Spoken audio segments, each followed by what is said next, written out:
Ready? We're ready? Yeah, it's recording whenever you're ready. Okay, call the meeting to order.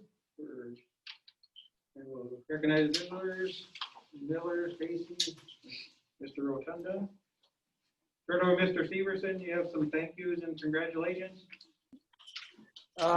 Yeah, I don't have the agenda in front of me, so I'd have to hang on.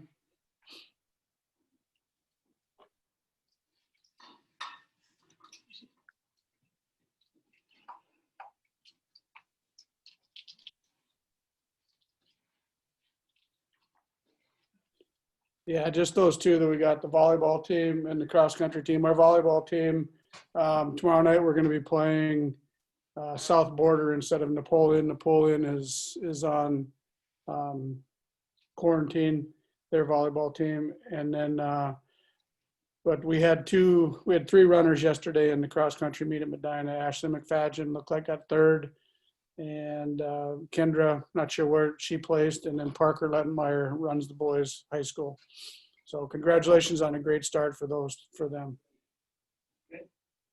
Thank you. Anything else, agenda items? Any additional? Yeah, we've got under old business, we got a addendum or a update to our transportation plan for the bus route. Okay. And then under new business, we've got accepting the board resignation.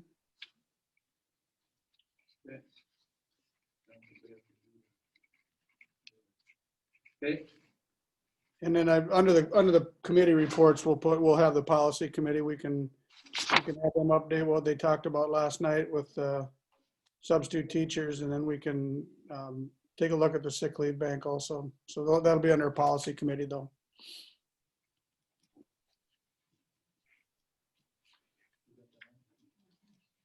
we've got the sick bank update under old business. Mike. Okay, good. Yep, there it is. Okay, perfect. Okay. Need a motion to approve amended agenda. I'll make that motion. Second. All in favor of approval of the agenda, say aye. Opposed? That's approved. Any questions on consent agenda, which is our financial reports, bills, and minutes?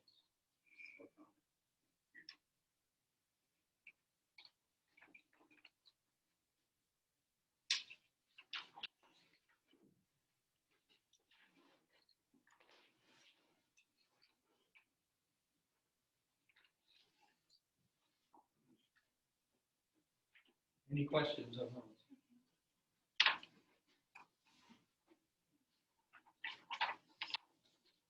Make a motion to accept the consent agenda. I'll second. Second. Roll call. Chad, Yes. Rob, Yes. Brett, Yes. Lee, Yes. Cindy. Yes. Michelle. Yes. Mike. Yes. Those are approved. Voter report, president's report. According to North Dakota law, if we have a resignation, they have to come to Lindsay, and she did receive it. I'll read the letter here. President Schwer and Superintendent Severson, please accept my resignation from Barnes County North School Board effective immediately. Time restraints and family obligations hinder my ability to serve on this board. I hope to be able to finish out my term, but unable to continue my commitment to BCN. Sincerely, Lori Carlson. So realistically, we don't have to accept the resignation. It is done immediately once Lindsay receives the letter, which she got. And we do have a policy in our policy book how to fill that position. So Mr. Severson, that's what you would need to do, or have somebody look at it. We have to advertise that and then get some names. You can find the policy there for it. Like Lindsay's got one here too, so. Okay. So I do want to thank Lori for she's put in a lot of time over the years, so appreciate what she's done. So is this a special appointment then until, or do we have to hold a special election? You can do either. Most of them is there to do an appointment that we would vote on, give names that would come, and you read that policy, that's what our policy is. Okay, It's advertised, and then names will come to our next meeting. We gotta do it within 60 days. So I would think by the next meeting, we'd have names, if anybody's interested, and we would vote by secret ballot. okay. On that. Okay. Any other questions there? I have nothing else for President's report. Go to career and tech, we met actually today at noon. I did send off some other stuff. There's a lot of stuff on the budget. We looked at the budget down there a little bit more. And we tried to, could take more for cleaning and stuff. We got about $10,000 more it's gonna cost us to keep everything sanitized, cleaning supplies and that type of stuff. But we looked at a lot of the travel we can adjust because a lot of it's virtual. So we can do that. The field trips are not happening, so we can gain some back there to offset. So we kind of got a way we can pretty much offset that additional OEM costs. We did talk about Derek has met with some of the people where we have that grant for the Wi-Fi on the buses. And they've been in business for a long time. They've got some things they can do with filters. Right now, the only one they're looking to do that have kids signed up for it is Litchfield Marion. Maple Valley is probably gonna have some. Until we get somebody signed up for us to take these classes, we're not looking to put it on our bus right now. Unless we get somebody who's gonna talk to the counselors. I'm sure, JR, maybe they've talked to you about some of that stuff, or just Not gonna yet. get, probably just went out to the counselors, because we've got that grant that would do for the bus. Yeah, And I'm also- aware of all of it, and I was trying to look at which students that we would potentially have that would be interested Could do that, yeah. in doing it, so. So if we do have some, then we'd be looking to stick it in ours, and it's one that we can move from bus to bus. So it could easily mobile over to, say, a activity bus when we're going someplace. Something that's gonna be very mobile is what we're looking at to do with those buses. We've got a couple other grant things we're looking at, because we're trying to do something more with the transition classes, and trying to get more of a little kitchen area where that we can do some teaching and stuff in there. We've got some grants that we can work on there. The greenhouse thing, we talked with the ag instructor today. We got him in. We've got about 30 grand or a little bit more that we've got earmarked. We've got some money's donated. We're looking maybe to get just a high top or some type of greenhouse set up, and then see what interest there was or how we can use it as we work towards a full greenhouse. Because we can also get a grant, look at a grant in USDA that could do 75%. So we're seeing if we can get something up there about a 30 by 70, more of a whip roof type greenhouse. And then see what we can do with that, and then work towards the regular greenhouse. That's about 250 grand.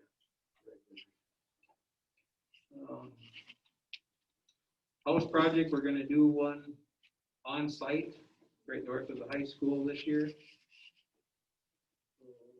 That's on, I got stuff all came in for the floor joist and everything there, so the foundation's poured, they're ready to roll there. Enrollment numbers, we went over them a little bit today. We get, funding wise, at the vocational, we get additional 4% for every program. Carol can back this up for what every site we teach through the ITV. So that's really a big bonus to us. We are down in ITV numbers this year for a couple reasons. Some of the schools that we've been to up north haven't started, just started, have started, remote. We don't have the ITV numbers because as classes get remote learning in different periods, they don't drive to the ITV schedule. So it cut our ITV numbers this year, which is funding to the vocation. But just some numbers with the ag program. We are up 28 kids. Graphics is down 1. Ag up 28. Auto is down 7, and welding is down 9, which we believe is partially because of the ag increase. Some of the same kids were taking them, so we're not really as worried about that because the kids are there, they just get there. We're up 7 in construction. That's because we went back building houses. They went through all the schools. Ones that said, we're down 6 from where we were. Maple Valley is down 2, Litchfield, Marion is up, and Valley is up 8. So we're servicing 203 kids per day at the vocational center. Is what we do, including the IT. What else did we go over today?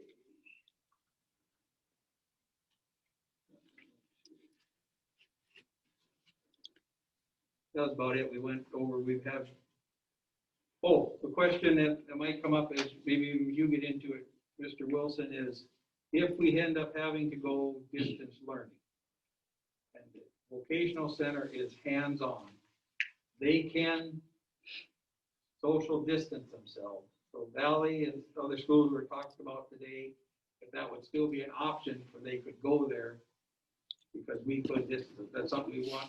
We're promoting that. We're going to roll that back to the schools, and Derek will probably be talking.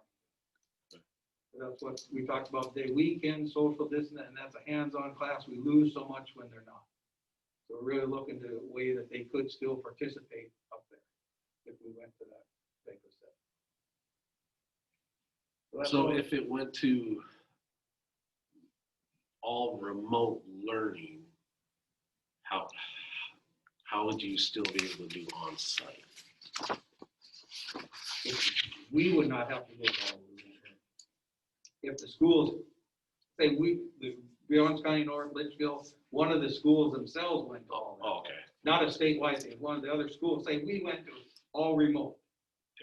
Is there still an option to get those kids to be able to do what they could do there with social distance? Yeah, the only thing that we'd have to line up is transportation. Correct. Would they all still get here? The students that don't drive to school but still attend down there, how would we get them? Right, that's something you have to look at. That would Just be- what we, That would be the only hindrance, I guess, from. just our us original meetings. talk today is we'd Yeah. like to see everybody still give that opportunity.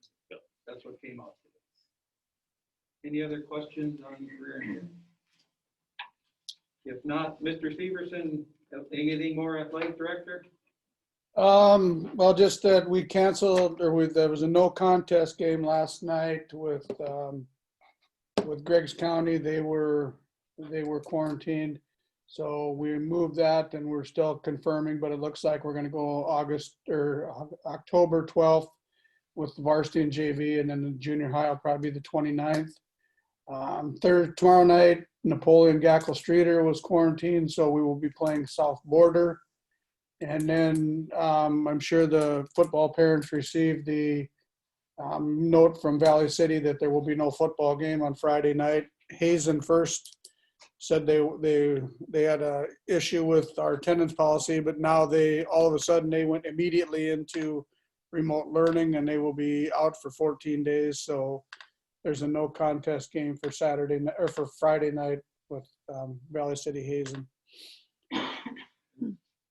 Well, do you think you could get in touch with Valley City and tell them we've got a little bit of an issue with their attendance policy too? We can if you want. I mean, Now, was it I'd made, say yes. was it made, are they playing Jamestown on Friday though?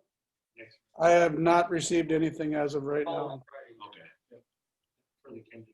They were looking at possibly Kindred, but Kindred and Stanley were supposed to play. They said at this short notice, they probably would not be able to find another Even for tomorrow. game.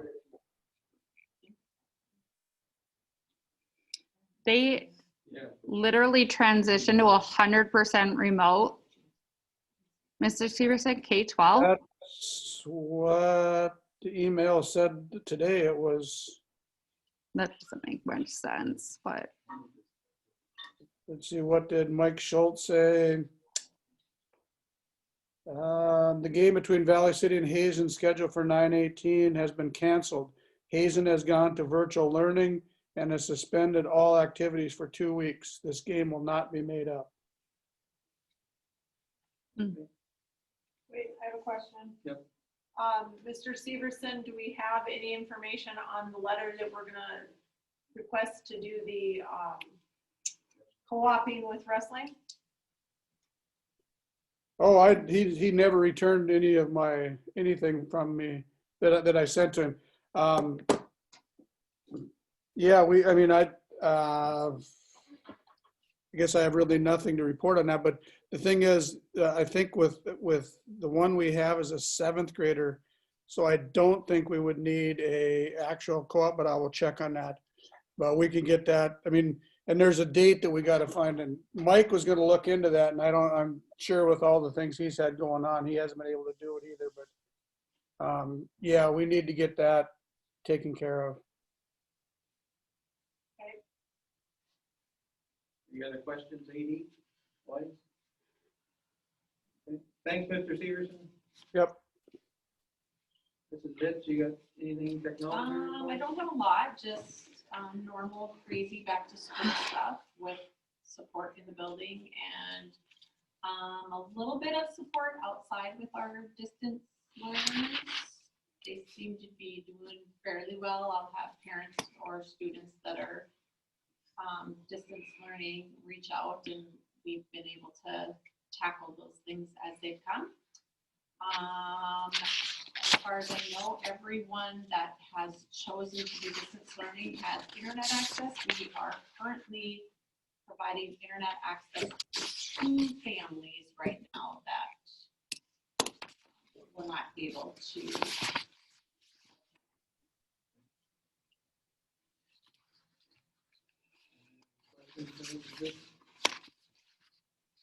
Those projectors has anybody talked to you or contacted you about those? We've sold 4 or 5. Oh, well, good. And then I do have a school that was interested that was supposed to get back to me, so we have plenty left. So I just have them stacked in the tech ed shop for now, and we'll see what happens. At least you're recycling or reusing them so you get something, you're not just throwing away. Trying. Thanks, Melissa. Yep. Mrs. Bussey, pre-K 6 principal. Making up for a couple months of no report. Okay. The elementary celebrated National Dot Day, or International Dot Day, actually, on September 15th. Each student in our elementary colored a dot, and it's displayed out in the hallway out here, so take a look at that when you leave. A lot of kids wore dots too. Elementary PLCs, we started the week of August 30th, and we're still kind of figuring out what this looks like.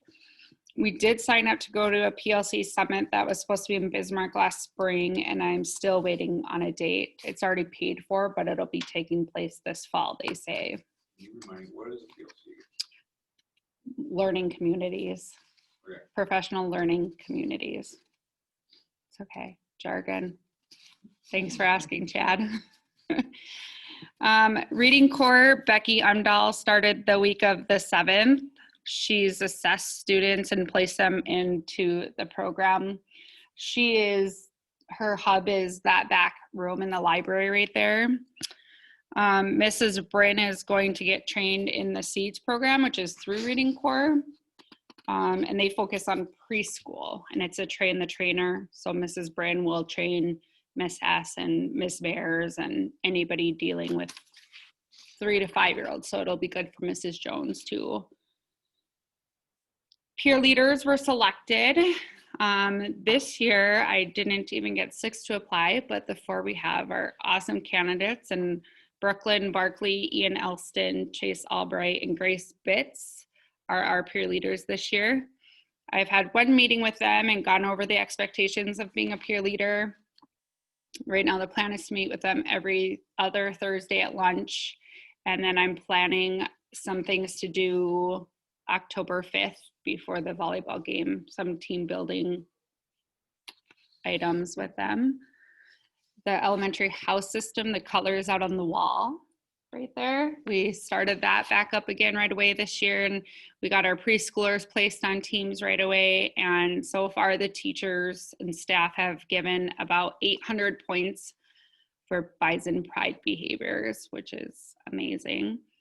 And we have written and mailed about 15 Bison Pride cards to students. The MTSS team we're still working on what that looks like every third Wednesday.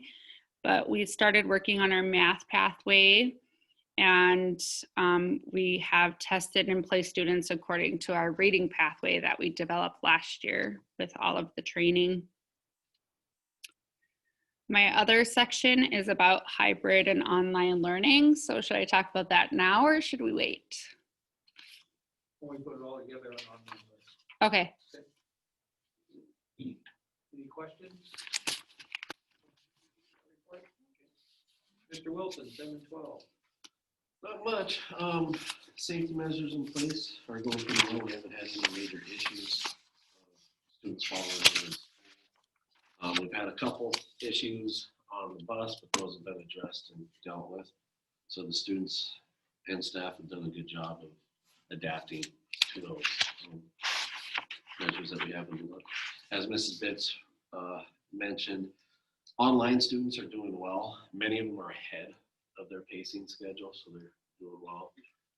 Any questions or supplies that we've needed to get to them, books, software programs, things like that, we've taken care of that. And I think as the parents have become more familiar with it, it's getting easier and easier for the kids. But as far as the concerns go there, you know, it's going well. A little better than I would have liked, just because I would like to get those kids back into school. So, I mean, it's a good and a bad thing there. It's early, lot of semester left. Well, and I mean, the students that are in it are good students. So it's not too bad. Other than that, that's about all. Any questions, Mr. Wilson? Thank you. Anything else, superintendent report, Mr. Severson? Nothing really to report. Committee reports, we have anything other than what we'll touch base further down? Yeah, the only, we can touch base on the transportation one. Do we want to do that? Or well, I guess we added that one. Yeah. The only other one then, yeah, that's good. Yeah, we should be fine. We're good. Go ahead. Old business, we have budget approval. We've got, Lindsay ran off some budgets. Are we working off of the preliminary one you sent in, Mr. Severson? Yep, I emailed that to you just between meetings. I emailed that. The only change I made was that we reconfigured our, what's that? I'm gonna hand them out. Okay, we reconfigured the revenue and took it down by $230,000. You want that one, or what, we've got one that we approved last time. And you've got one that, I don't have the new one that you just sent. We have the one we approved a month or so ago. Yep. It's just that the revenue, because we got the new revenue projections now. I'll hand that one.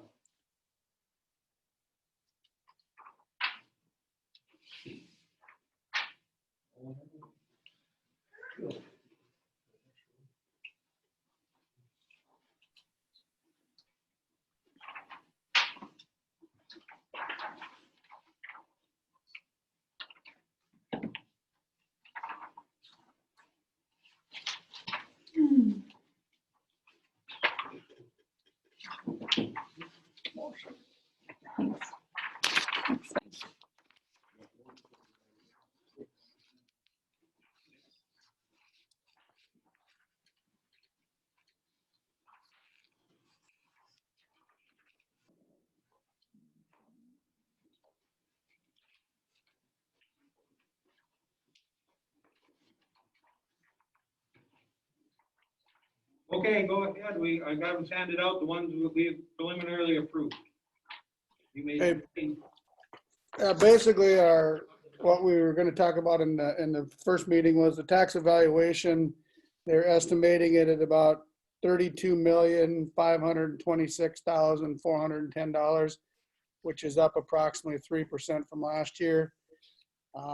She did give us some idea of what general fund mills and whatever, but we've we talked about leaving the mills at 60 based on the fact, the factors from the state, and not raising any taxes this year, raising any mills, and then 10 in the building fund. What that does when we readjusted the revenue that we got, we were a little high on the foundation aid side, transportation, and those cut it down about $230,000 difference. So the budget, basically, if we use those numbers, would show a $230,000 deficit.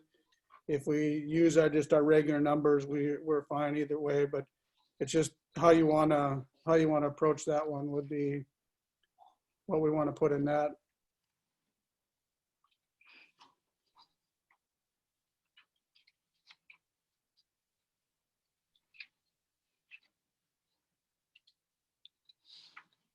That would have something to do with the bond payment then. That would make some difference, right? Yes, that would be that's obviously the wild card, because we paid that, plus we've got the 90,000 that we transferred over to building fund that the legislature is going to decide whether we can move that back or not.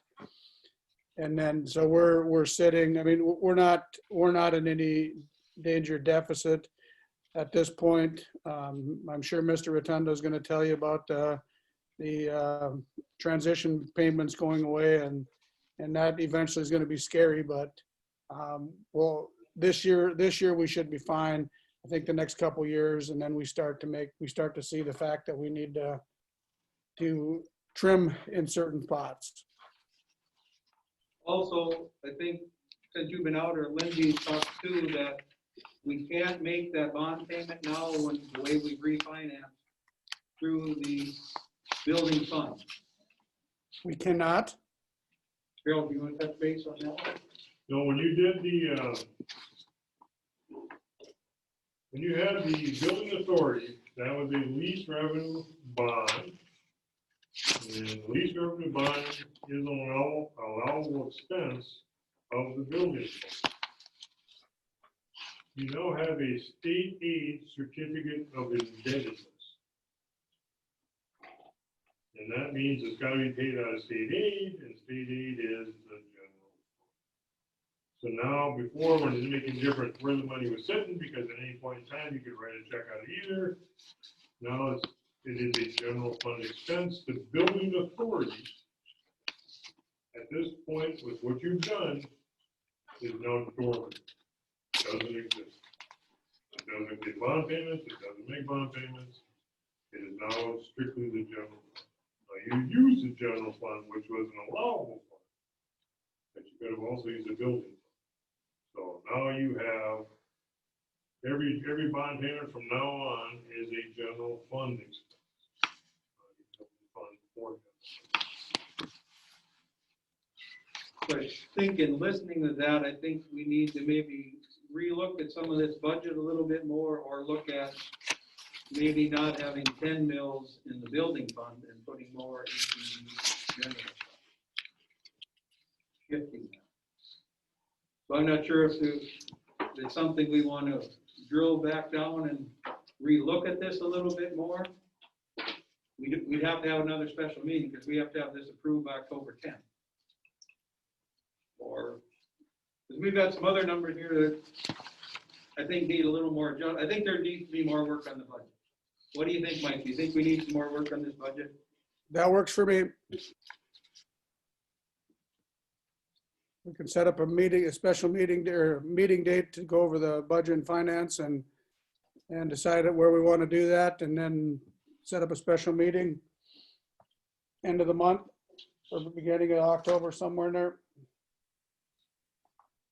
Got any input on budget, Carol? I think one thing with budget, and again, I have to confess, I'm a budgetaholic.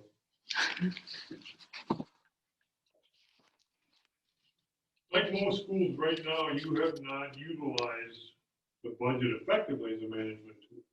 And most schools don't, I want to emphasize. And I also want to emphasize, if you look at the past here, you have never had to use the budget as a management tool. because the financial structure of this district has been very, very, very strong. Question comes is, do you wait before it becomes less strong? Do you wait until it becomes not strong? And do you wait till it becomes weak? Because you are in a very turbulent spot.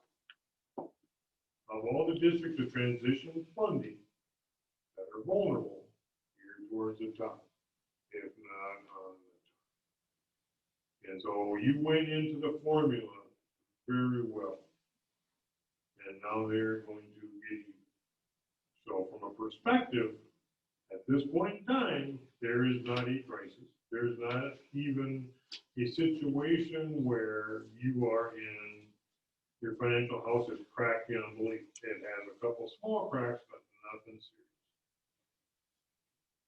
In reality is you are still able to function quite well. Now, you do have this one weapon that goes back and forth, and it's called a bond. Being $1 million, this will be one of the things in the budget discussion. Will be how far ahead should you get with that? Because ultimately, you can balance your budget off of that. And if you look at your financial house right now, you are, even though technically because of the bond payment of $1 million, puts you in a negative financial spot. You are actually spending-wise on the formula. One of the few Class B schools that is.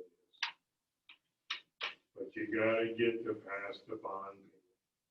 And that's why when you start looking at this time, this few years is, should we try to get that thing behind us as fast as possible? In which case, when you look at the mill levy, it is not a current need.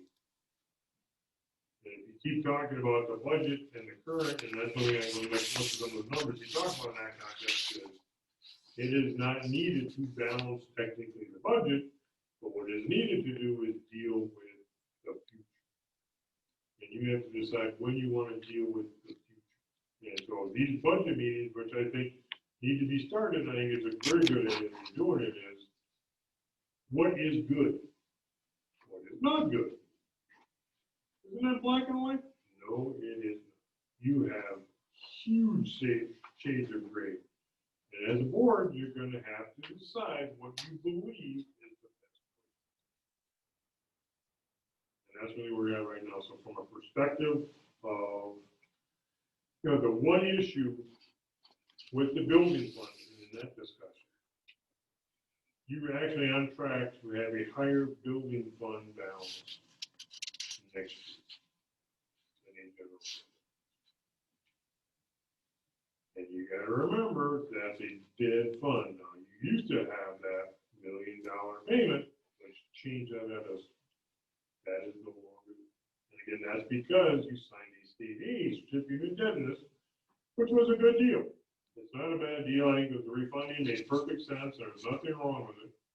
That was one of the side effects that if you talk to those bond people, they would not even know what you're talking about because no other school had that issue. They just needed money. And that was a good, effective way to get them money. From you, it puts you in a little tighter spot. But by rights, I think that'd be the one thing also on a budget thing is, what would you realistically spend in the building fund in the next 5 to 7 years? If $1 million that you have sitting there you're gonna spend, then it's not a problem per se, where you say we've got money where we don't need it. Because if you're gonna need it, then virtually your general fund also maintenance budget would go to zero. Because you say any cost of the building from now on is paid for by the building. So it would also put the general in a better shape and it make it easier to make that. So I mean, this is the part where in this process, you have a few pieces. Different you have, your pieces are huge. And they're usually in big increments that can't be busted up. So when you're making a decision, it is on a significant item that has to go. But your budget, through that process, you really need to decide where you want to be. Because you are now setting a new course. Things have changed.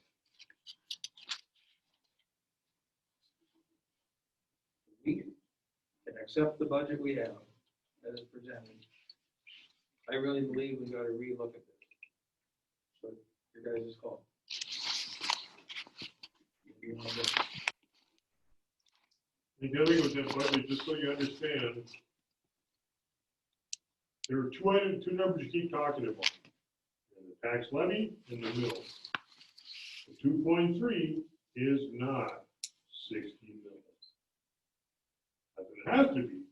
But if you said 60 mils, that would be $1.8 million, not 2.3. Not that you shouldn't have a levy of 2.3, that would be 64 mils. But it would still be different. So again, from that perspective, if you want to talk about it again, which number is more important? Tax levy or the bill? Because if you said you want to do 64 mils, then you do 6 mils if you want to stay at 7. Or you go up to 74 mils if you said you're going to do 4. That's why I think from Mike's point of view in that meeting would be, now that we understand which one are we going to migrate for? None of them are right, all on none of them are wrong. It's going to be what you believe is best for the district. And I think that's where in a discussion, maybe having some of this stuff in that thing, so understanding the building fund levy, or having the building fund built up is no big deal, because like $100 million check is no longer applicable. And you gotta still keep that 35%. Decide how close you wanna ride that wave to avoid losing state. But again, technically in 10 years, you're gonna be sitting in a whole different district. And the question comes is, how do you wanna get to that year 10? Do you wanna squeak by, do you wanna scrape by, do you wanna build up? So you can avoid maybe a second wave of state correction. But that's really what you're gonna have to start talking about. So. I'm looking more, are we gonna be proactive or reactive? That's where I'm looking. I think we need to really take another look at this budget. Well, I agree with you there because you don't know what's gonna happen, so it's better to try to plan for it than just trying to catch up to it. I mean, the budget's, I think you gotta look at it all over again. And like Carol said, it's fine to roll just as we are this year, but at what point do you start? Yeah, Making that yeah. shift? And we don't have a lot of time. We got to October 10th to make amended budget. So just over 25 days. Correct. We're just under 25 days. So we would have to come back and have another approval. We'd have to have a special meeting. Yeah. After we worked on that to bring back another budget. So now with Lori not, wasn't Lori on the budget?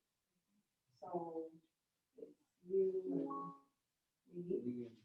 Correct. You guys And we ready? want to really work a little bit with Lindsay. Right. Harold, you said you would be interested, would help out with that. Harold would be up to helping with that. Mr. Severson would be there. So I think we got a group that could really look at that, yeah. What do you, What do you guys think? do you? You guys are agree? budget and finance, so You've been there each of step of the way, so I mean, I don't think it would hurt to give it a little more fine tooth comb.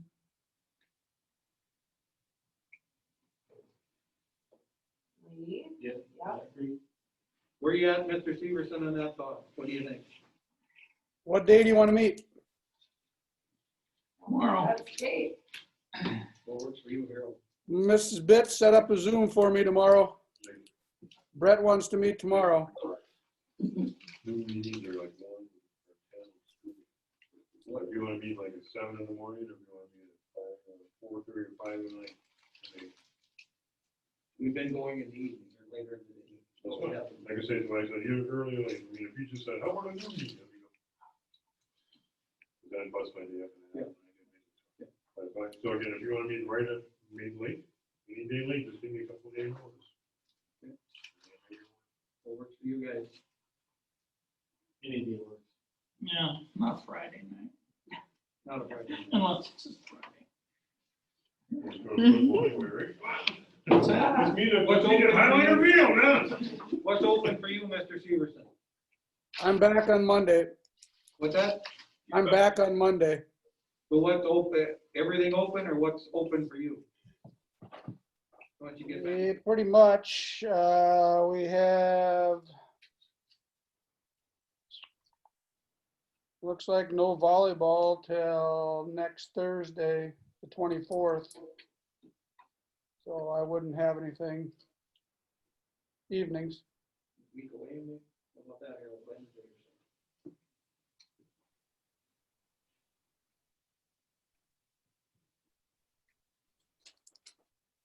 No, that won't work. 23rd? No, that won't work.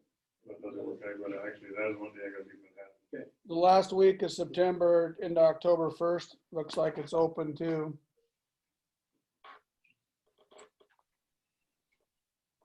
Second?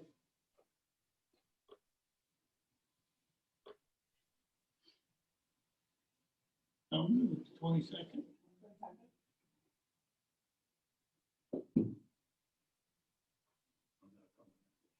I got colonoscopy on the 23rd. Not coming on the 22nd. Right, Rob? Yeah, so you go on 22nd. I didn't say it. You can zoom in. Oh. Yeah, you can zoom. Yeah, just, don't have the video on there. Mute the speaker. What was the, what was the? Volleyball. Volleyball. Oh, 21st. That's a Monday, right? Yeah. 21st? Works for me. Next Monday. Monday, 21st. What time do you want to go here? We're going later, so we can pick one time. Wait, that is fine with me. Now, are we talking finance or board? Finance. Just want to make sure it's with them. Yeah. Because because you have an issue with, because we're in a special board meeting, how many days? Right, no, this is gonna. No, I'm saying, but see, Yeah. because now if you're looking at 21st, if you decide you're gonna have a meeting, so you're bunching two together, so technically you should only try to set both kind of at the same time, because then only have to notify the papers. We don't have to put it in paper. No, for special meeting, You just gotta. because if they're gonna have a special board meeting, if they decide on 21st, then they're gonna be, We just gotta get called the auditor, 24 hours. okay. I was for a part of it. Because I mean, I just seen some people get really crazy at special meetings and when they call them. Because all of a sudden if something happened on What the time works for 21st. you, Mr. Fair, or Lee? Anytime. Late in the day is better. That's what we're going with late in the day, yeah. Yeah, anytime then. 5, 4:35. 4:35, 6, 7, I don't care. 5:30, Oh, no, just trying to help out. 5:30? 5? 5, 5 o'clock. 5 o'clock, Monday, September 21st. Yep. Okay.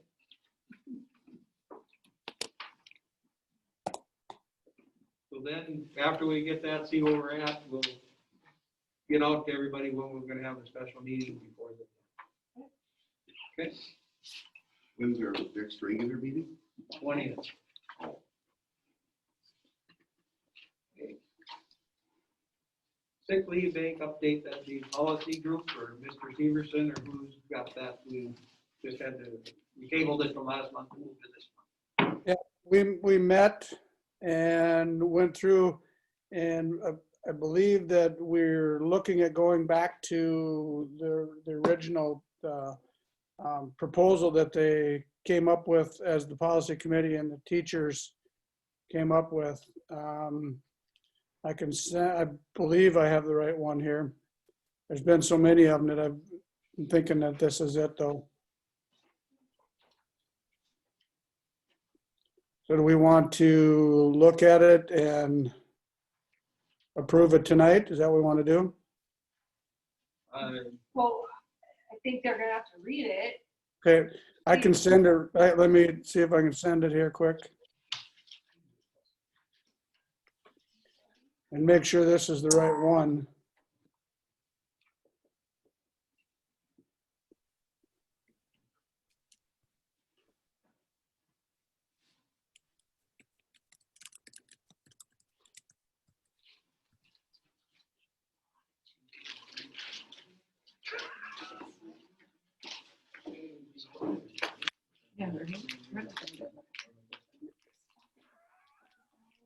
Yeah, I just sent it and I'm thinking that that's the, we had 6 items that were listed.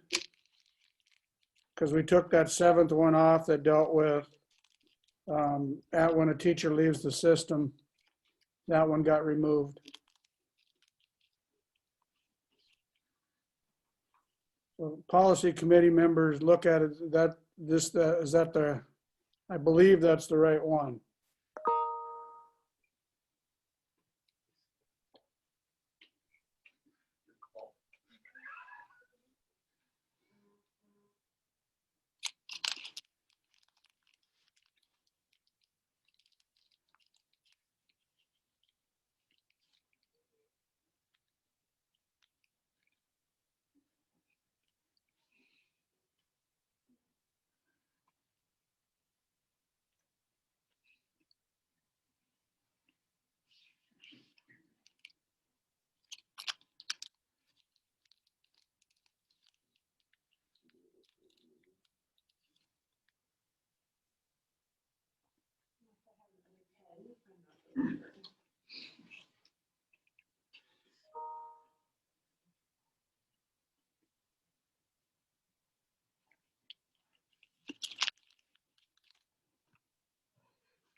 Because I look for your policy group recommendation.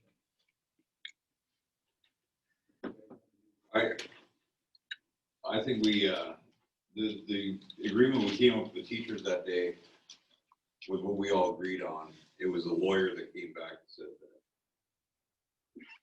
They wanted that, changes. that she wanted changes. I don't think the policy committee didn't feel that it needed to be changed.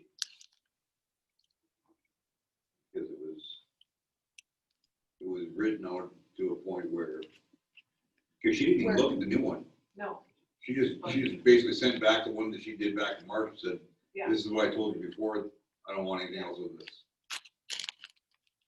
We took a lot of time to look Yeah. at it And, with Mr. Schaefer yeah, and and both sides came were, up, we thought, with a very good was plan. agreeable to both sides. So. The recommendation is to update the 6th weekday. Yep. That's the intent, then we would need a motion to do that. I so second. Rob got the second. Can, sorry, Mike. Can we be sure that we have the right? Yes, I was gonna I'm say not- that too, Mr. Before you Schaefer. guys I was so approve gonna this, say the please. same thing. Would you mind tabling it till next meeting? Nope, Okay, Okay, do not want to table it again. I don't think you guys want to table it Yeah, again. no, we want to get this done. we want, wait, I don't know what, I'm assuming Mr. Severson sent you the one that I have, that I sent him, but we have had so many copies. I know. being we sent, have, Well, and that's that's the- what, we need to make sure it's the right one. And I'm sure that's why you tabled it from last meeting, because you guys don't know, you guys weren't sure if you had the right one. Was I right Exactly, on that? Right. yeah. Do you have a copy, We Mr. have the Schaefer? Same thing sent to them. Yeah, yeah. Do you have your computer with you, Mr. Schaefer? Well, Can I take this over to him? Do you want to read it? I'm not gonna read it out. yeah, it's, You got a good I'll read teacher it. voice. I'll read it. Do you have it right there? I have it, yeah, I have the original. Well, no, but I mean, I wanna show the one that was as long sent as to the policy us. committee and you have the right one. yeah, Let that's him what- read his, and if it matches Oh. this one, we should be good. Yeah, I'll just read the one that I have here. Do it. That's the one that was Okay. recommended. Yep. We're supposed to be recommended. Yep.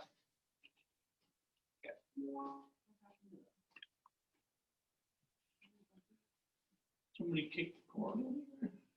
For the very top, it says Barnes County North Education Association shall establish and administer a teacher-funded sick leave bank using the following guidelines.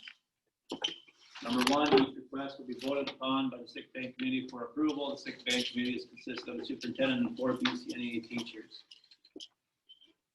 The second one, each participating faculty member, which consists of the certified teaching staff, shall invest one sick leave day in the bank each year by September 1st, which that needs to change since we went past September 1st, to For this year. participate in the teacher-funded sick bank.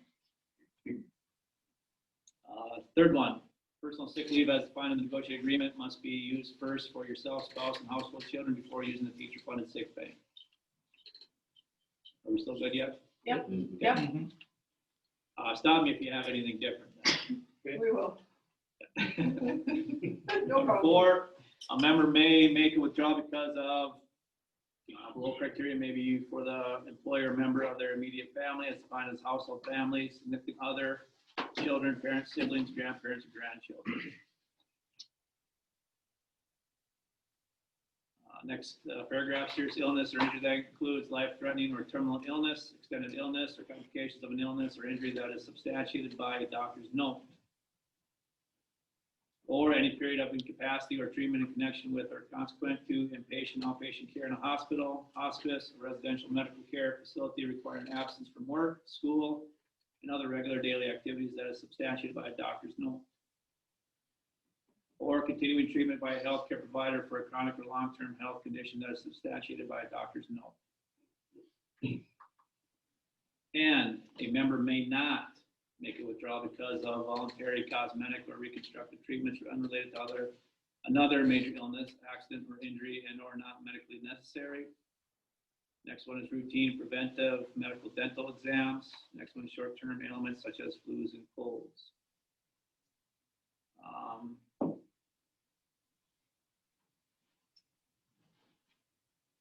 Number 5, any member making a request to the sick bank must submit the established request form, which includes a doctor's note to the established voting body.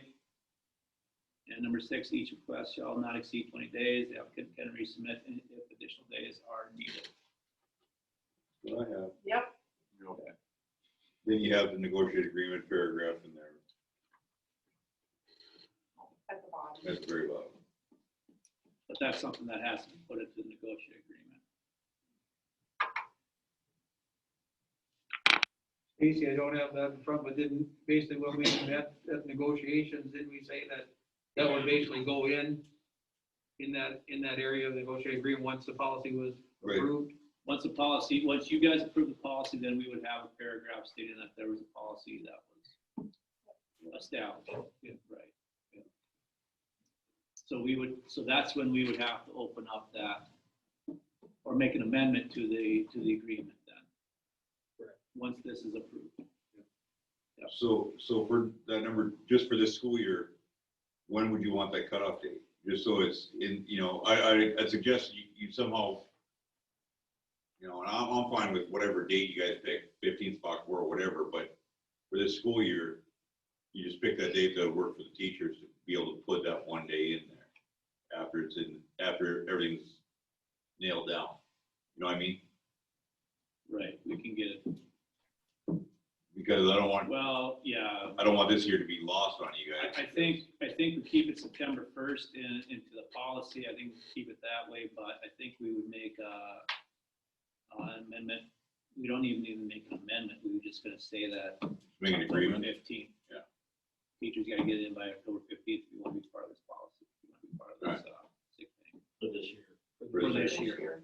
That's all I've changed. Preceding years, it would be September 1st. Right. That would include the October 15th. Include the October 15th for this year in the Yeah. motion. Okay. And everything else is. Everything else is fine. Policy committee's good with it? Yep. Okay. You gonna second that one, Rob? Thanks, Rob. Mike, Yeah. Chad, Yeah. Rob. Yeah.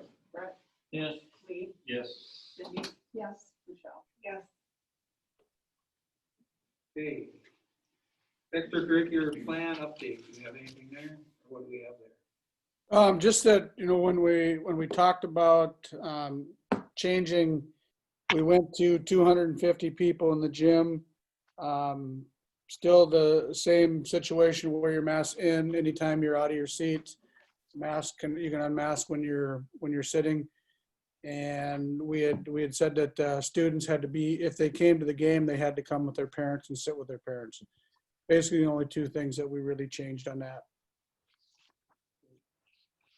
So do we need any motions to that effect, or making that change, or what? No, I don't think we need to. I think it was just, unless you guys want to, put it in the record that that's what we're doing, but that was what we had decided to do once we went, the governor said yellow, and we went through all of that with DPI and all the changes that were being made throughout, but that was the recommendation that we go to 250 and stay at that. So, it's up to you if you want to put a motion in that that's what we're utilizing. Nope, we're good. Adjunct for online learning plan, not in purpose. Hopefully we do that. Yeah. I don't know. This- The only change, the document that I emailed to you guys, Mhm. there's just been one change to that, and that's just the time of the period 3 and the period 7 under the blended learning. It would be from 1:30 to 2:30, not 1 to 2 for the periods 3 and 7. To accommodate elementary.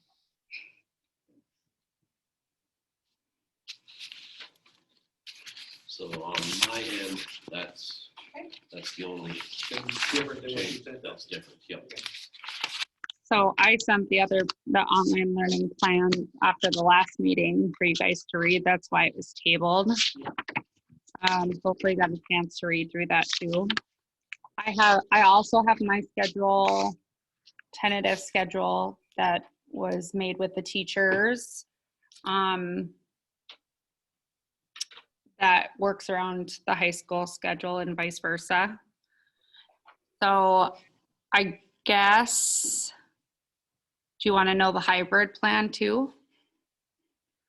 No, we don't want a hybrid. Well, I know our hybrid, like Mr. Wilson said last time, even the state, when they talk to us, they want to do everything we can to not go hybrid, especially in elementary, because it would be better to have them in one room 5 days a week than in a room and then out at a daycare and vice versa. So we would still continue with all elementary students in the building Monday through Friday, with some suggestions of our bigger classes being split. The 5th grade class is the biggest one that would concern me. And then just looking at, I think we would have to look at where the cases are and decide whether or not specials lunch would be required in the classroom, or if they could still travel for those, and if we're requiring masks more frequently.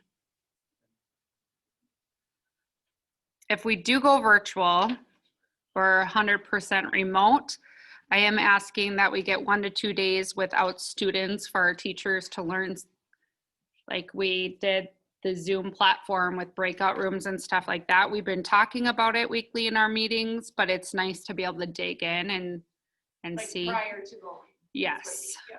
And then we would like the kids back. So last year when he changed everything to remote, it basically dropped off, like you're done, no kids, nothing. But we do need some time without kids and with kids to be able to prep them with their materials and stuff. So not much has changed from the elementary side once we go remote, except for asking for that time prior, and our expectations with Zoom and more of that face-to-face over the Zoom platform, which we did purchase for our classroom teachers.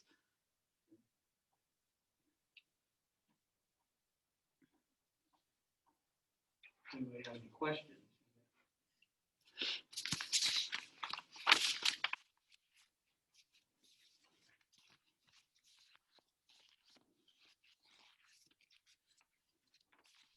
And just so you're all aware, as Mrs. Bussey did tell you, that DPI is totally against the hybrid system. They do not want any hybrid at all. When asked Baszler when we would go remote, when we would go 100% remote, she said when your last class is quarantined. So they do not want they want us face to face.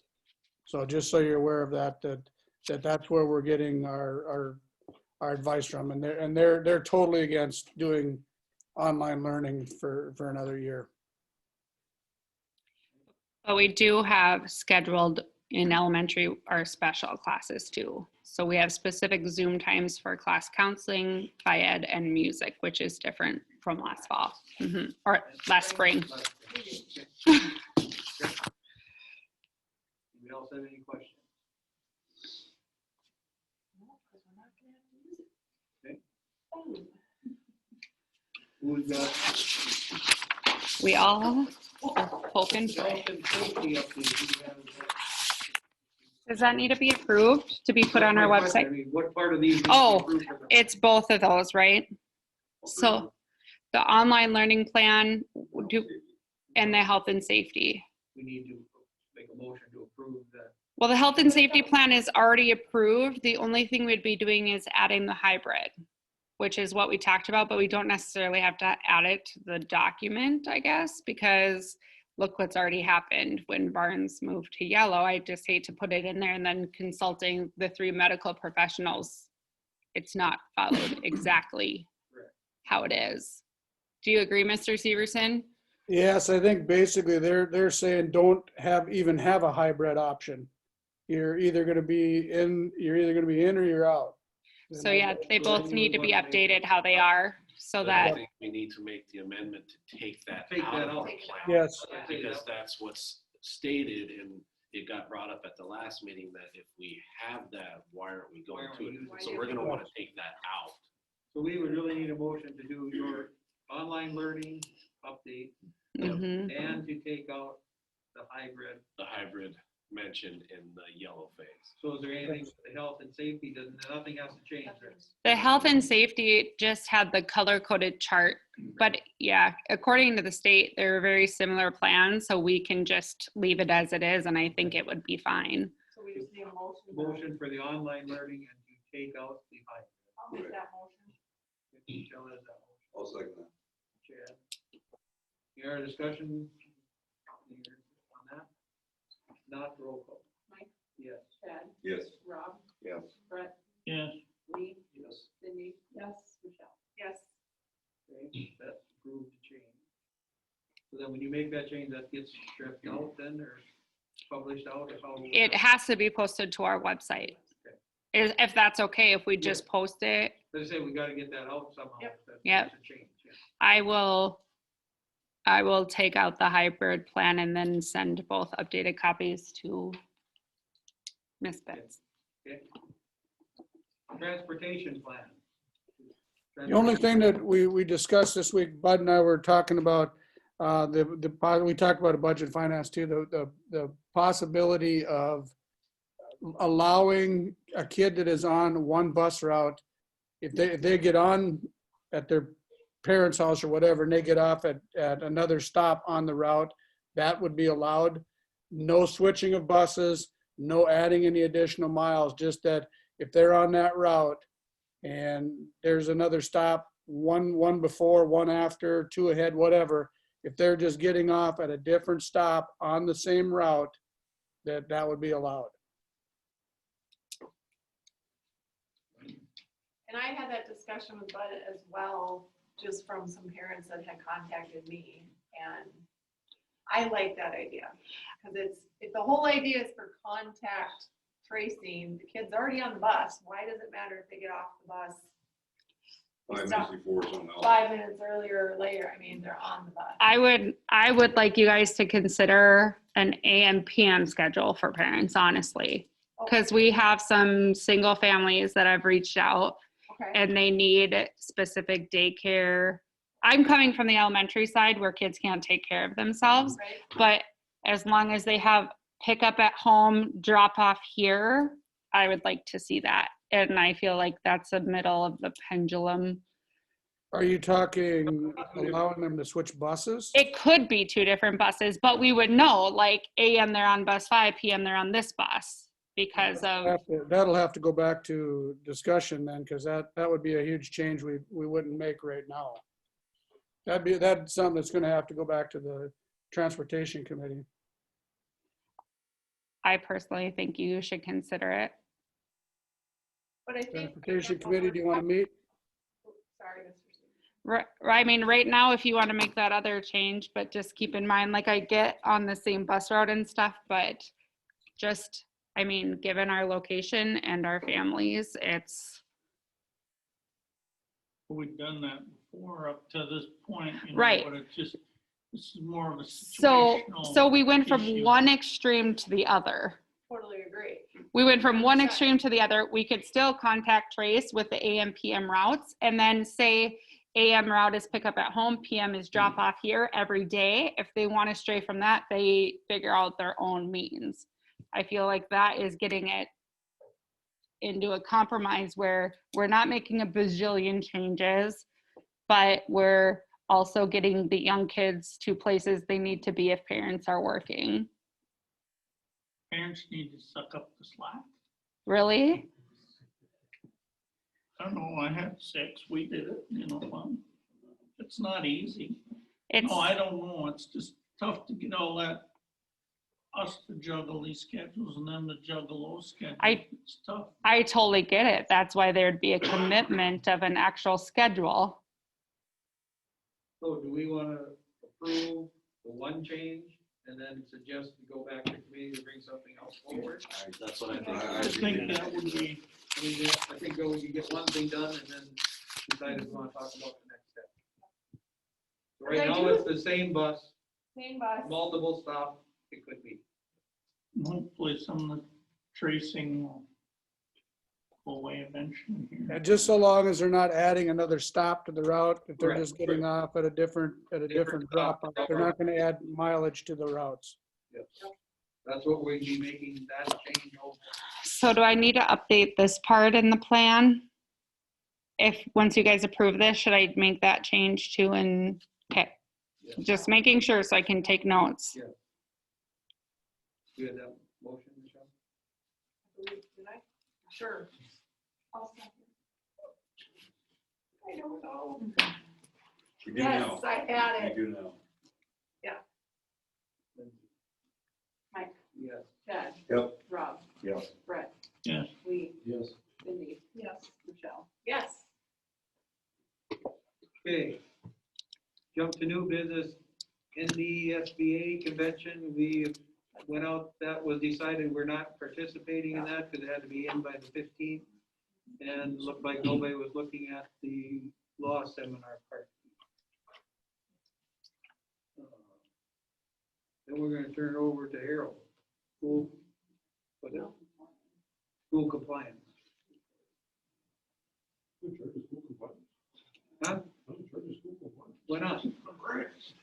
What's the school compliance? Who's got that? School compliance report is, Mrs. Bussey and Mr. Wilson will go in on STARS and they will verify that all of their elementary and high school teachers meet all the requirements, all that stuff. They will sign off, send it to me, and then I will send that off to the state. So it just needs, all you need to do is approve the school compliance report as presented. It's just, what it does is just tells you that all your teachers are certified. We're up to date on everything that you need. So we're just saying we're compliant for the year. So do we we do. have a physical report? No, it's on the STARS. What they'll do is they'll go in and sign off on it, and then it goes to me, and then I send it off and through the STARS system. Okay. So we're just saying that we're compliant, and the board is saying that they agree that the principals and the superintendent have done their due diligence and making sure our school is compliant. And and that would send a report. well, I'm just saying, are we, so They send it a, hasn't been done yet? It This has, is- we've done it. It's Oh, you've done. done it. It's, We do this every year. All it is just you guys, Highly qualified teachers in your classrooms, which we do. yeah, you see no report, there's nothing. All you do is they sign off saying that they've done their part in checking all the teachers. It goes to me, I say that they have done that, and it gets There's a sent off. Okay. Yeah, it's not a matter of the board seeing any reports or anything like that. It's just saying that the compliance report has been completed. They promise everything's good. I make the motion to accept the administrators have done their due diligence. Motion to accept the compliance report.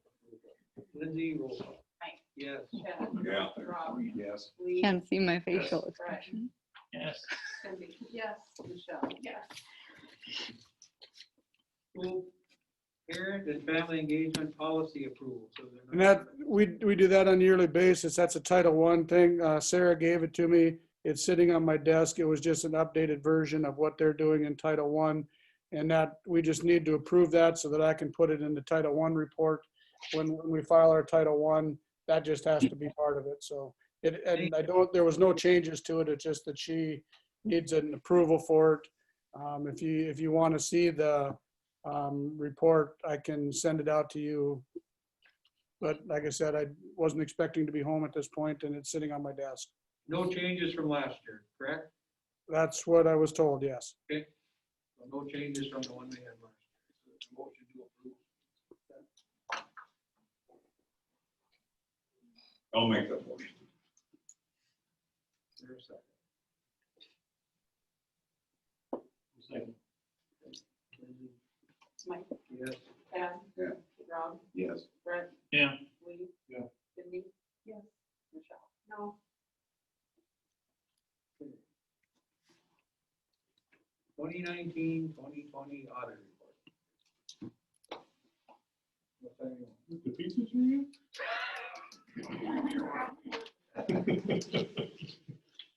Actually, you've been sitting here 2 hours, and I've already had a lot of good input. I'm just gonna highlight some stuff. So, like I said, when you look at it, and again, on a short-term basis, there are no issues. Looking where, I mean, I'd have to manufacture to say, well, you know, could be possibly bad, but would not be relevant. You are still fiscally strong.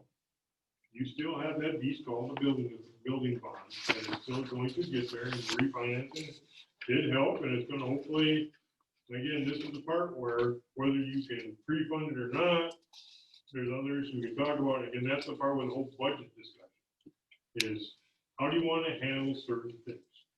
And every time you talk about where you're at fiscally, the question I always come back, the old question of the question is, what do you believe is the most important piece of the financial process?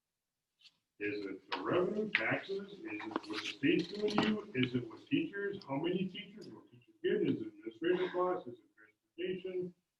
All those different pieces are relevant or irrelevant based on how the board wants to handle it. And this budget discussion coming up, if it gets way into the weeds, we'll really reiterate it. Because by all rights, I could take every number of this and tell you both sides of the story. Every one of them and tell you it's good and it's bad.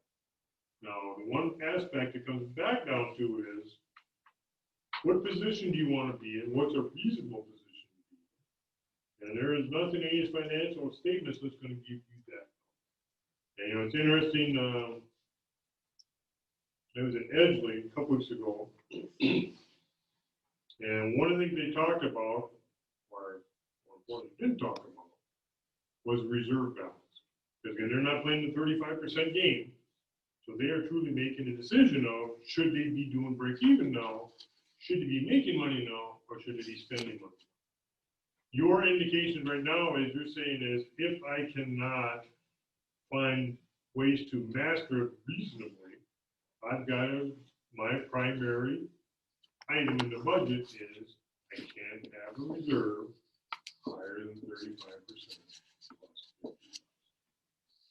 After to that, and you're saying, how do I get there, becomes a discussion, and on a short-term and long-term basis, you can have a whole bunch of different answers, so.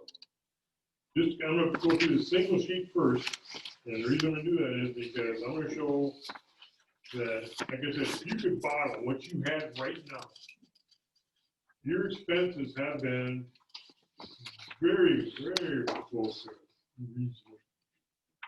And it's in that context, salaries and benefits have not blown up on you. You don't have this hidden boogeyman. You don't have this hidden, we've made changes on the other side. You have one goofy number. That's the bottom number called others, and that's the bond payment you've made depending on how the 35% is go. You can see it has very significant. So in the total context, your expenses going up and down. In your normal routine expenses, you have stayed relatively stable. Next set of numbers shows again how the state is. Yeah. So that is probably, if you want to talk about the one issue, would have been if state aid goes down, should taxes go up to compensate? It's only if that state aid number and property tax number together in any specific year was relevant. If it just is what it is, so if it's $4.7 million in 2018 and it's $4.4 million in 2020, do you have a problem? Only if you believe that the minimum number you needed was 4.7 million. There is nothing that says you ever needed 4.7. So as I'm saying, as the budget committee discusses stuff, boy, we're gonna have fun at that. That one I'm gonna cut loose on. This one will be a little nicer. But that one we're gonna have. We are definitely over the heat.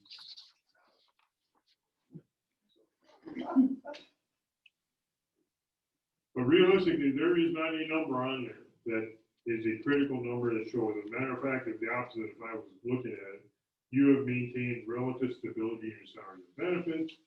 You have been able to keep relative stability in your transportation. The only number that varies is the debt service cost, which you have specifically not. So from that sheet, it tells you as you go forward, the past was great. And it was.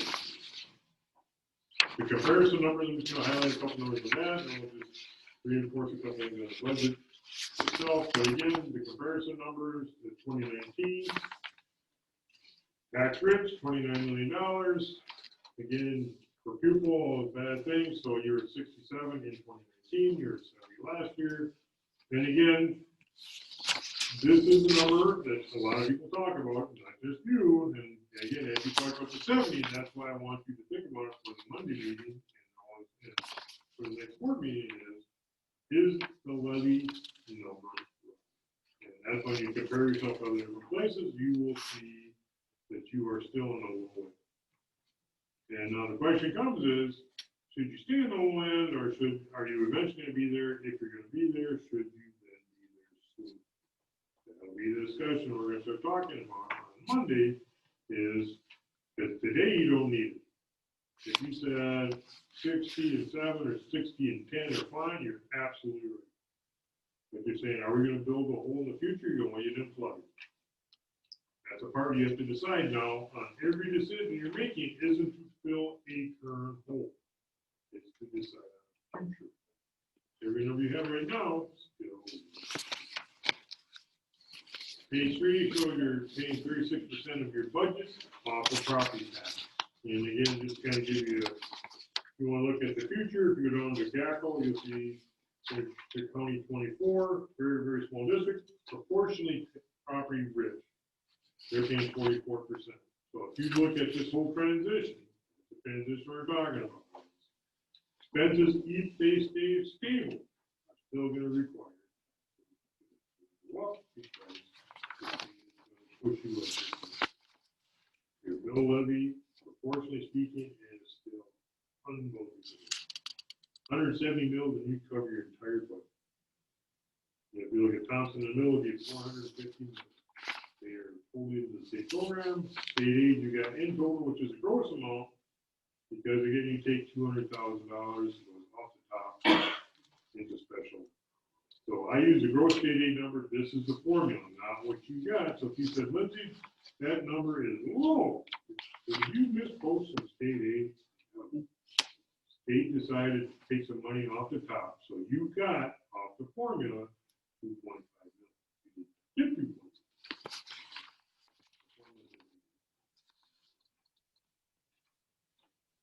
Page 5, the total expense, gross state aid percent of expense is 50%. Again, if you remember right, the state always loves to talk about the number 70%.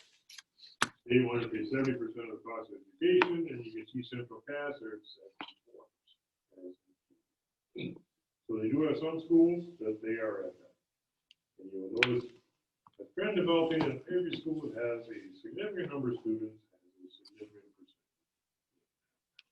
Every school that doesn't. Just for the heck of it, this year I threw in the transportation aid because, one of the things when you look at, if the state said, we're gonna stop parsing stuff, because, before they do something, they said, we're gonna get rid of transportation. We'll let you guys go on your own. We'll just take that whole pot and move it over into state aid. We'll just pay per student and food transportation. Actually, you can see, you look at page 7, technically you get $1,000 a student in transportation. You get the equivalent of 8 meals. So from a perspective of state aid, as long as they're paying the transportation, you get a better bang than state aid. So there'll be some schools that say, let's get rid of this transportation stuff and just pay per student. We'll find our own way to do it. So I just kind of put it in perspective. Still on page 7, you see the gross expenses. And again, we're talking about the formula. So the formula is the state aid plus the 60 mils. In your case, it's $4.3 million and you spent $5 million. So you go, woo, we're out of problem. And again, $1 million. That $5 million was a bond. Technically, you were on the bond. You had $4 million expenses and 4.3 million. So your financial structure is still, it is good. No, that's where they're gonna beat the heck out of you because you're seeing. But right now, you are seeing, so this is the part to try to make sure you can maintain where you're at and hopefully.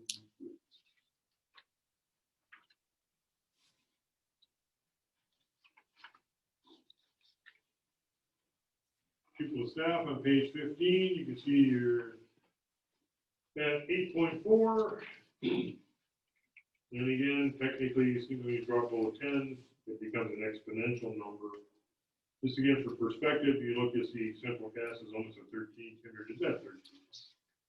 So if you go to page 19, cost per student, you can see that you were at 20,000. And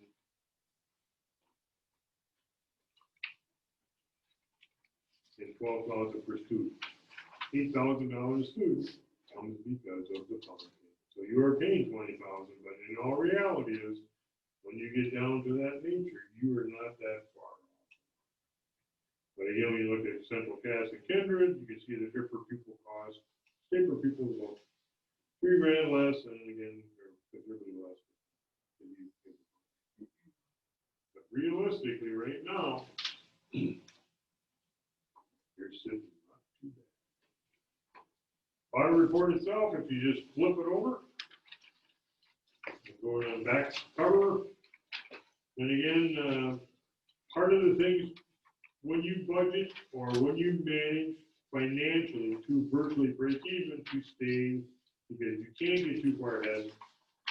Because you have had schools that say, why can't I just put $4 million, just get rid of the general fund budget? Say, because the problem you have is it's 35% of the current year's expenses. So if you pay 2 years' expenses this year just to get ahead, next year you'd actually be in violation. And that's how goofy the funding obligation carryover is, but that's what you have to deal with. So as a district, you have to maintain the 35% plus 50 is always a magical number. When you're talking to Lindsay and Mr. Severson, you always say, we're still gonna hit that, right? You go, yep. And you hit it with that debt service.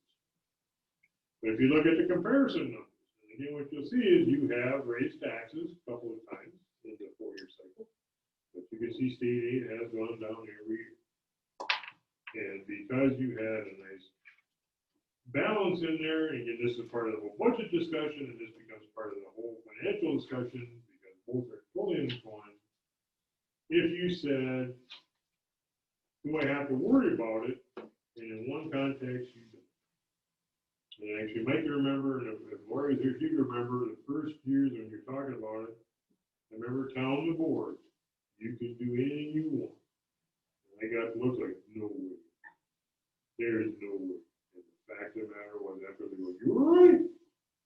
We are a financial beast. And you've been a financial beast. And on the outside, over the years, you have, and every year, you have been a financial beast. So from a perspective of, as a board, you've had a lot of flexibility and a lot of ability to do things that other districts would just go, wow. And of course, you cut your tech person way too much. I'm listening over here. I knew that would come up at some point. But you've been able to do that. And the fact of the matter is, every time you look at those kind of situations, so when you say this year was a break-even year, that's not good. You're going, no, it was a very good break-even. And every year you've had has been very good break-even. Your fund balances and having that much money puts you in a very nice. So from where you are right now, you can say you've taken good care of yourself. You look at the expenses. And again, this is the part where if I watch this board that I've been the most impressed with is they didn't decide to say, what the heck, we can do it, let's just do it. Let's buy those. You've maintained a very strong fiscal. You haven't said, let's just levy 10 mils because we can get away with it, or let's just pay it for a bunch of stuff because we can write a check. That's the part that's got you where you're at. And in budget discussion, that is a critical part of the budget. If you say we want to try to maintain that fiscal discipline, then there's going to be a lot of things going on. But if all of a sudden you say, if the state's going to cut us, we're just going to, whatever we lose there, we're going to lose. If we're going to make deep cuts, that's a policy you can make. But technically, the budget is driven by policy. And ultimately, whatever policies you decide, and that's what's going to be more of a discussion. And I think after this meeting next Monday, it's going to be equivalent of a super retreat. And however you want to best handle it, but there's going to be discussions that, you know, where do we want to be? And the microcosm is talking about, since you can't fund the future bond payments from the building fund, now you have to talk about the building fund as truly a building fund. I can't use, no. So now you have to say, is okay, I've got money in there. Is that too much? Is it enough? But it has to be talked about that way. It is a general fund now. So those are the kind of things where, from a perspective, just like when I said you could do anything in the first year, in theory, your budget model right now, you have the full smorgasbord. And from a perspective, it can be frustrating because the answer is yes, no, and maybe every time. Can we do this? Yes, no, maybe. Should we do this? Yes, no, maybe. Yes, no. And it's going to come down to, as a board, how you want it. And that's the seeds to be planted in this first phase, but this is a small seed. You're really, as a district, because everything you do is significant. It has significant. Has to be done. And that's not tomorrow's decision, that's not next month's decision. It's not even necessarily next year's decision. But you're in essence going to set the template. But right now, I had a list of districts in Class B that have financial behemoths. You're in the top. You've done well to get there.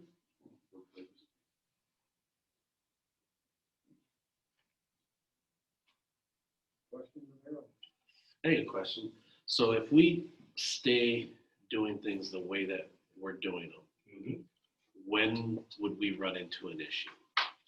When we would have to absolutely look at making changes? You would start feeling financial pressure probably 3 years from now. And it would get progressively worse unless the state decided they wanted to do something. Every time the state increases per pupil, and if you can maintain your own, that's a raise. What really hurt, technically, if you want to look at the state funding from perspective, was when they did not raise it a couple years ago. When they said we're going to keep per pupil the same. If they go that route, then virtually you have to grow to increase revenue. You have to literally grow. If they raise the per pupil payments, you could still take a little ding and still get more money. But if they don't, so I mean, really, that's the part where if the state says our per pupil costs are more than that, you're going. And the one thing you're going for is there's no way Fargo and West Fargo and Bismarck and Grand Forks are gonna let them sing. So as long as a per pupil payment goes up every year, that stress is pushed further down. But that's a really, I mean, that's a combination of things that if you drop a ton of kids, I mean, if you have a serious drop, that would be the one time that would totally change everything. Because they have, you know, ironically, when you look at the projection, when you talk about paying for students, the projection they have with the wages to a unit factor, they've added, I think it's 14,000 students to the mix. So they're paying for, that's their way of trying to compensate for Class B school is the way you do it. If they're projecting 114, that's 20. And they got 138,000 students they're paying for out of 114. But that's where they talk about 250 becomes 300. Where did that 50 come from? That was, they're saying is when we pay for 50 Phantom students, that helps the fact that your cost per student's higher. And again, above 200 students at any point in time, I think is going to be financially viable, where you're not going to have to make huge changes. There seems to start being a break when you start looking at that. And when you go on and reach 100, it's just, Do you see anything with the weighted, when you say weighted, when we're talking this transition? If that's just that would be, if you see it tweaking that, then they really want to pick special winners and losers. Because if they start doing that, where all of a sudden your unit's not as good as somebody else's unit, that's the same as saying, I want to pay them more than you. And if you start seeing that where you are getting punished or not being rewarded, you're going, wait a minute, you are doing something goofy this morning. And won't put it past them.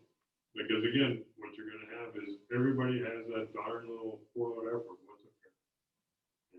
Just like when you look at transportation, and that companies I got put into because the last year, Tappan School ran, they did not run a bus route.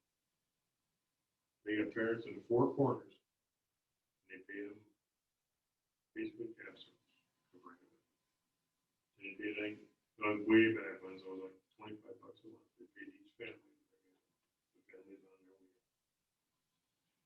Now you're going, they get not a dime of transportation aid, zip. But you're going, you know what? They came out like a bandit. That's why I showed kind of the 2 columns of the transportation aid and the net cost. Because again, part of the deal comes is if you have too much cost, they can't pay enough. Is that big bus worth it? When you guys have, again, now it's paying off with the social distancing issue. But I mean, if you look at those, and those kind of things, again, down the road, when you look at it, you're saying, boy, what's going to happen? All those things, when you start talking about what should the district do? And you know, it's interesting when you talk about Eagle, when you talk about the career tech. They'll get to run a route just to pick up 2 kids, bring them in, and run another route in. That seems good. Anyway, you say, could those 2 kids get in somehow? I don't know. But that's those kind of things where, you know, again, as you deal with everything coming down, by virtue, you're gonna give something a weight or a likely. I don't believe this cost is. Our sergeant dropped ITP last year. But they didn't believe it.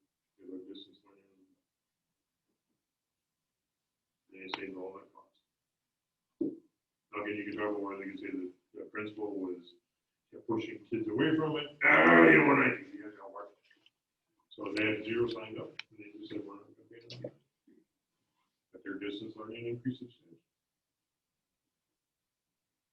Right or wrong, that's what they did, and it was a decision based on that environment.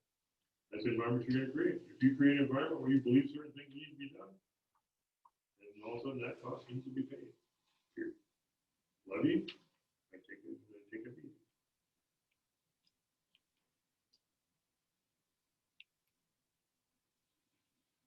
Yeah, I tell you, give me that budget.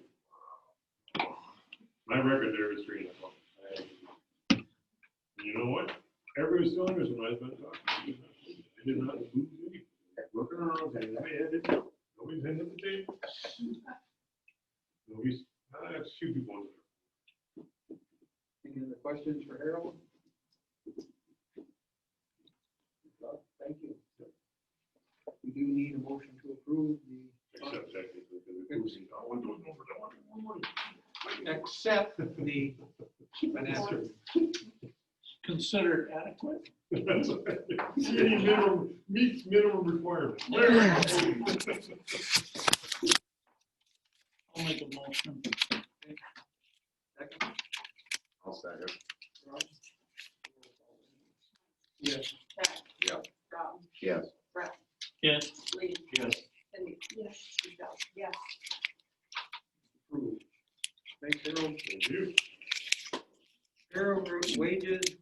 No. Tuition free. I checked it before I got it. My fault. Tuition free. I have 2 tuition-free agreements. One is coming in from Valley City and one is going out to Jamestown.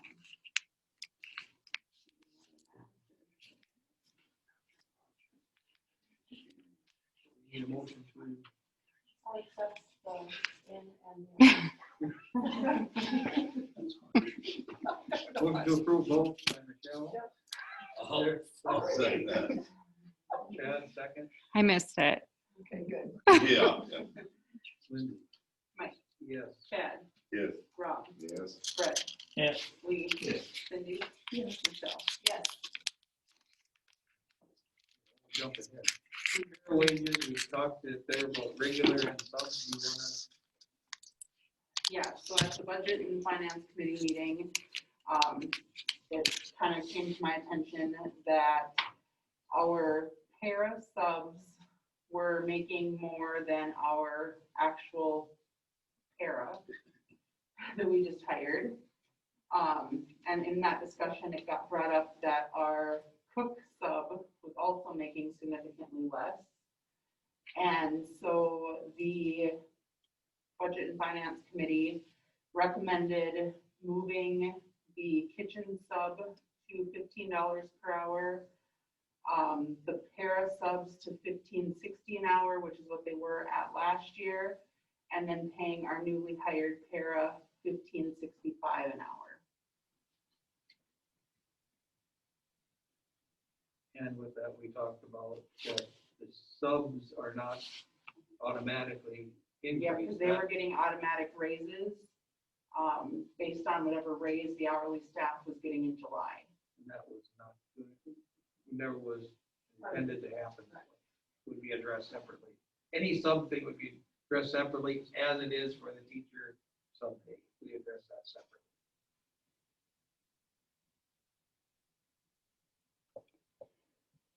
So that was the recommendation. Motion? Yeah, Any motion to- I will declare a conflict in that. I will not look at the vote on that. If so, decide if I have a conflict or a vote or not. That's the first thing we have to decide on. Make a motion to vote or not. I think we make a motion to. So you gotta decide if Mike You has a gotta decide if conflict. I vote. Oh, I could vote, first make a decision on you, Correct. you know, Okay, make that motion. I make. a What were the, motion. excuse me for a second, what were the pays again? Para sub was 1560. For the- Para was 1565. For the kitchen sub, it would be $15 an hour. Okay, For the para subs, it was $15.60 an hour, and the newly hired para would be $15.65. thank you. The motion is for I to have the conflict of interest. I would need a second to that. I'll second that. Okay, all in favor of that motion, of that roll call? Mike, Yes. Chad, Yeah. Rob, Yes. Brett, Yeah, Lee, Yes. Bill. Yeah. you're out. Now we need a motion for that recommendation. Now I can make the recommendation for the motion to accept the recommendation from the budget and finance on the paras and. To change it. To change the The sub cooks and sub paras. that. You word it how it needs to be worded, that. I will second that.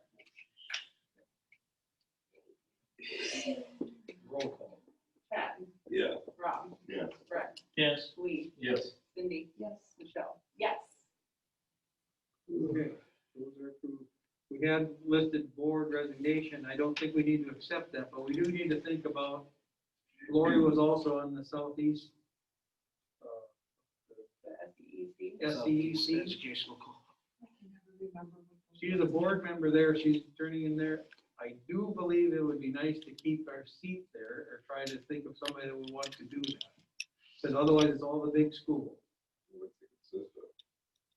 It's a board like that. Well, I know, but I mean, is it monthly, quarterly?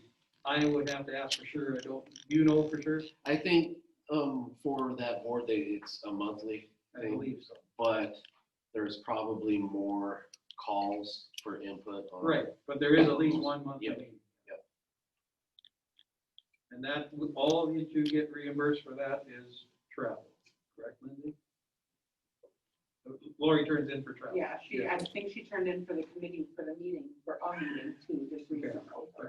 And like Mike said, if we don't replace on there, we probably won't get that spot back.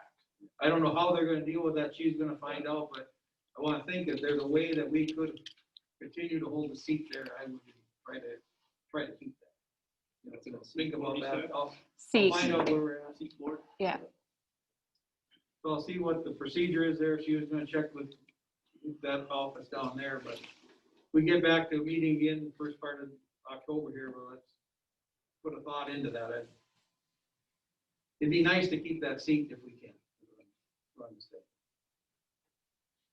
Cause I think Michelle would be good The one with the youngest children. Only one meeting a month. at it. Yeah. Great coffee for Okay, I was here for my second, as the three of us were here for the second time. okay, we got any correspondence? Did we get nothing? Board discussion, the only thing I got is, at some point, when are we looking to finish up that strategic plan part? We're supposed to meet with building, fiscal, all that type of stuff. I don't know where we're at, as we sit here to finish that up. That would just be a matter of if you wanted to Are bring. you that- pointing? I'm just trying to think where we're gonna put we talked about for the new hires. Yeah, that was supposed to be done already in the committee reports and it was skipped. What's that? The policy, the update for the substitute teachers. We met Monday. Was it Monday? Yeah. What day is it? Wednesday. We met Monday and changed the wording to add if they've gotten their teaching certificate within the last year, they could at least start working while they do the fingerprinting procedure for us.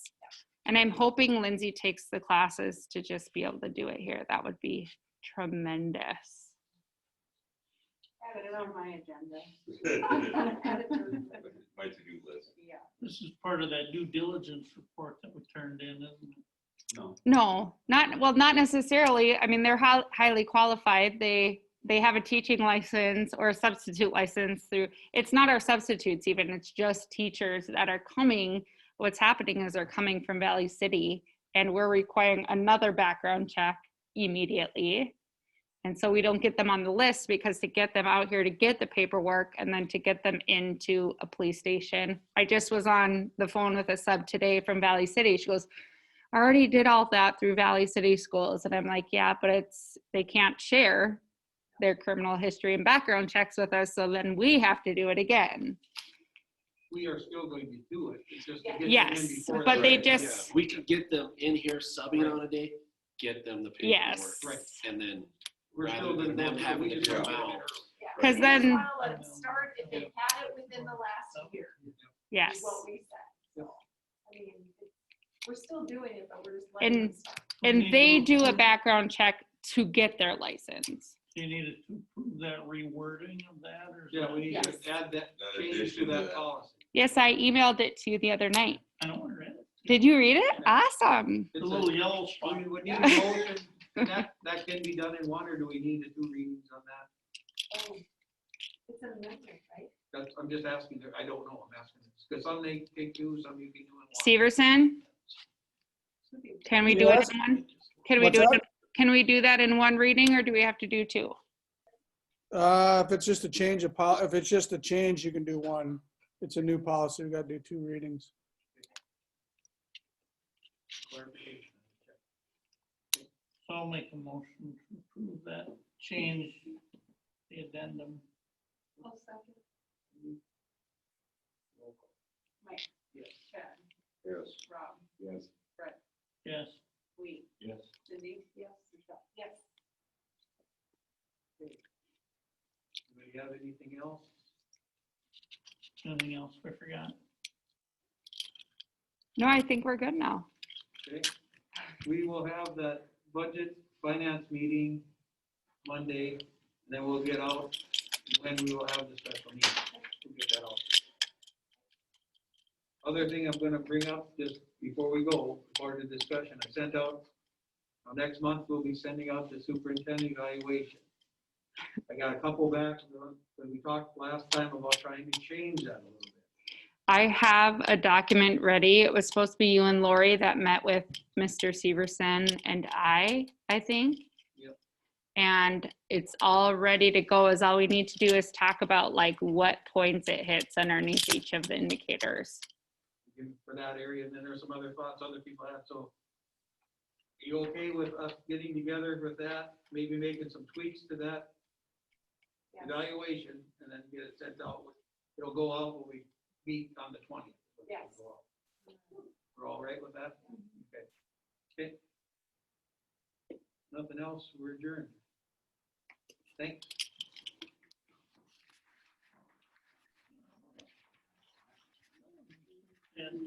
I can't get it over there from backwards. What do you want? Help me out, Michelle, that red button. What am I doing? The end? Yes. End meeting for